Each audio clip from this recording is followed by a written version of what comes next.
வாங்க இன்னைக்கு கௌரி சமையலறையில் ஒரு சின்ன டிப் பார்க்கலாம். புதுசாக பாத்திரம்லாம் வாங்கினோம்னா இந்த மாதிரி பிராண்ட் ஸ்டிக்கரு, ப்ரைஸ் ஸ்டிக்கர்னு 2-3 ஸ்டிக்கர் இருக்குது. ஒரு சின்ன ஸ்பூனில் கூட 2-3 ஸ்டிக்கர் இருக்குது. அது ரிமூவ் பண்ணோம்னா பாதி வந்துடுது, பாதி வரதில்லை. அதுக்கப்புறம் அது கத்தி வச்சு சொரணும்னா புது பாத்திரம் காயமாயிடுது. இப்போ எக்ஸாம்பிள் பாருங்கள், இந்த பிளேட்டில் இருந்துச்சு ப்ரைஸ் ஸ்டிக்கரு. இதை நான் இப்படி இது பண்ணும்போது இவ்வளோதான் வந்திருக்கு.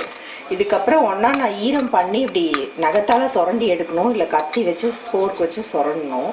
அதுக்கு பதிலாக ஒரு சின்ன டிப் இதுக்கு. இந்த ஸ்டிக்கர் மேலே இப்படி ஃப்ளேம் காமிச்சோம்னா இது சூடாயிடும். இந்த ஸ்டிக்கர் கையில் தொட முடியாது. இந்த ஸ்டிக்கரோட பேக் சைடு உள்பக்கம் வருதுல்ல, அந்த இடத்துல ஸ்டீம் காமிச்சிங்கன்னா இந்த கம் உருகி இந்த ஸ்டிக்கர் ஈஸியாக வந்துடும். நீங்கள் ஸ்டீமில் வைக்க முடியாத அளவுக்கு சின்ன பாத்திரமாக இருந்துச்சுன்னா கேண்டில் வச்சு கூட காமிச்சிக்கலாம்.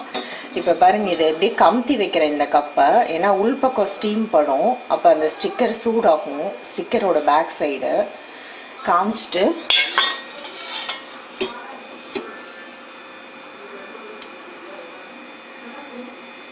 இப்படி எடுத்தோம்னா ஈஸியாக வந்துருச்சு. ஃபுல்லாக கம்ப்ளீட் ஸ்டிக்கர் வந்துருச்சு.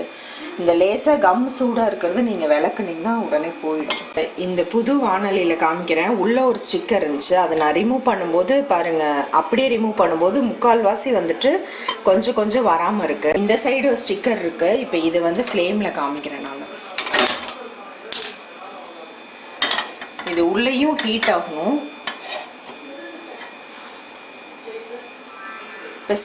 இப்போ இந்த ஸ்டிக்கரோட உள்பக்கம் ஃப்ளேம் பண்ணுற மாதிரி காமிச்சிக்கலாம். அப்போ அந்த இடம் ஸ்டிக்கரோட பின்பக்கம் ஹீட் ஆச்சுன்னா ஸ்டிக்கர் ஈஸியாக உறிஞ்சு வரும்.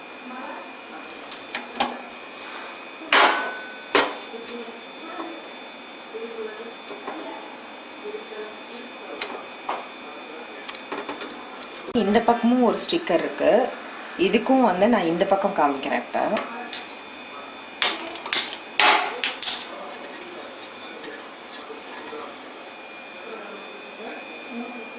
பார்க்கும்போதே தெரியும் இந்த இடம் சூடாயிட்டு அப்படியே வருது பாருங்க.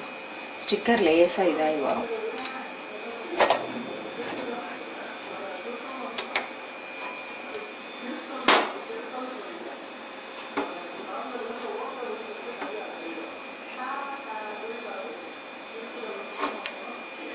சூடாக இருக்குது கையில் தொடுறதுக்கு. ஈஸியாக வந்துடுச்சு. இப்போ ஸ்டிக்கர் எந்த மார்க்கும் இல்லாமல் இது காமிக்கிறேன்.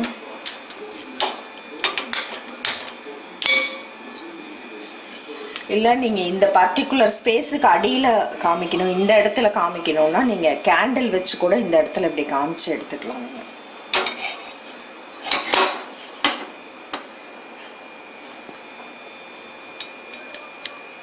லேசாக கொஞ்சம் சூடானோடனே கொஞ்சம் லேசாக வருது. பட் இன்னும் கொஞ்சம் நல்லா கம் சூடாகும் ஆகும்.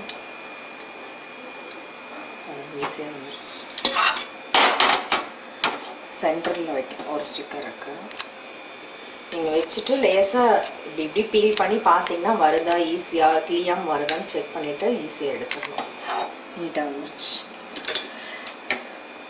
ஹீட் பண்ணால் அந்த கம் இதாகும், அவ்வளோதான், சிம்பிள். இதே நீங்கள் செராமிக் பாத்திரம் இல்லை கண்ணாடி டம்ளர் பவுல் அதில் ஸ்டிக்கர்ஸ் இருந்துச்சுன்னா அதை நீங்கள் ஓவனில் வச்சு ஒரு 5 செகண்டு அப்படி சூடு பண்ணிங்கன்னா அதுக்கப்புறம் வெளியில் அந்த பாத்திரத்தை எடுத்துகிட்டு இதே மாதிரி லேசாக கொஞ்சம் எடுத்திங்கன்னா நீட்டாக அதுலேயும் வந்துடும். இந்த மாதிரி பாத்திரத்தை லேசாக 1/2 நிமிஷம் 1 நிமிஷம் சூடு பண்ணுற மூலமாக ஈஸியாக எந்த மார்க்கும் இல்லாமல் ஸ்டிக்கரை சுரண்டி எடுக்காமல் புது பாத்திரத்துலேருந்து ஈஸியாக எடுத்துடலாம். இந்த டிப்பு உங்களுக்கு யூஸ்ஃபுல்லாக இருந்திருக்கும்னு நினைக்கிறேன்.